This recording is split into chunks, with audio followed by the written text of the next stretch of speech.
All right, guys. Matthew Ortega here, Communications 105. This is Ahmed. This is an inspiring speech for the future generation. It's December 6th. It's getting pretty late. It's probably 10 o'clock at night. Probably should have did this a little bit earlier. Anyways, let's see. What's some words of wisdom for the graduating class? Well, to start, don't follow my advice. You should probably do your homework a couple of days in advance. This would mean if you get it on Monday, it's due the following Monday. Probably start to do it around Wednesday as opposed to Sunday night if it's due on Monday. Now, this is coming from a guy who probably needs to follow his own advice. I need to study prior to the night before the test is being taken. I have a little bit of an issue with that too. I do pretty well on my test, but I could probably do very well if I would just apply myself a little more. And as I'm up here, I'm thinking about my communications class and having to get up in front of the class for the first time and how that's a little bit embarrassing. And, well, it takes a little bit of nerve to get up there in front of the class and just let it go and spew all this out. But first time for everything, and I've learned a lot since then. I've learned a lot of good tips. Samed, you're the best. Appreciate you. Let's see. One thing we actually never went over in class was picturing everybody naked. Now, I've heard this a lot, but I tried it and it actually doesn't work. So, let's not do that. Going over that now. Eye contact. Now, picturing people naked might make it a little bit harder to do eye contact. I don't know. For me, it wasn't good. So what I do is I kind of look to the back corner of the room and scan to the other side of the room. And it almost gives that effect of if you were a painting. You know how paintings are, if you stand at any point of the room and it always looks like it's looking at you? That's kind of what happens.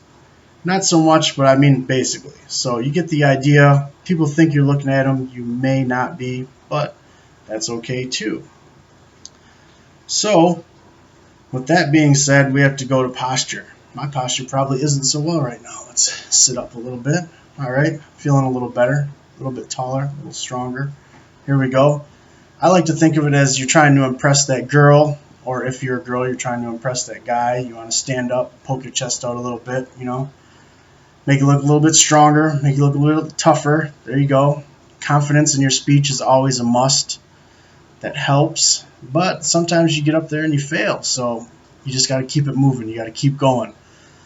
It's the best thing you can do is put it behind you, keep going. You really got to watch the hand movement too.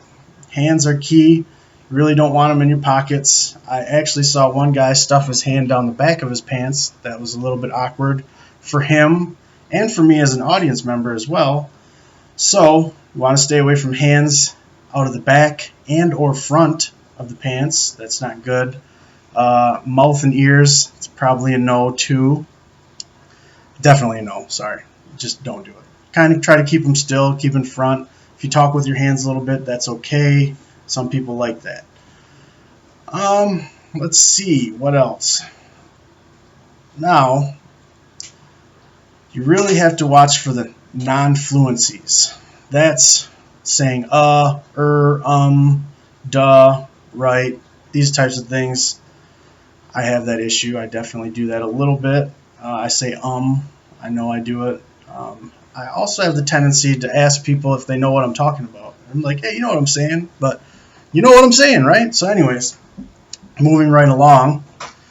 There's some other things. Personally, I'm pretty good at impromptu. That means that I can just get up there and go off the top of my head, spontaneous type things. Manuscript form is good. That's writing it down first. Like I said earlier, I'm not so good with preparing. So when you go to doing the manuscript or the memorized stuff, you got to practice it first. So practice is key. Practice makes perfect. There is the other one is trying to think of what it is here. the extemporaneous. I hope I said that right. I don't know if I did or not. This is your detailed, researched, practiced, and rehearsed for speech. It's a little bit longer, a little bit more detailed. I'm not so good at these. I'm not a scholar, but maybe one day I'll get there. This is my first semester. So, that being said, probably not the best example. So, writing your speech down, rehearsing it a little bit, that's probably your best bet. I should have probably started with going over your outline and brainstorming and writing first, but we're college students. We should know how to do that by now. So, you get your idea, you brainstorm, you outline, and you write some stuff down, and there you go. There's your speech. I guess with this all being said, I just want to say, stay classy, Saginaw Valley. We'll see you next year.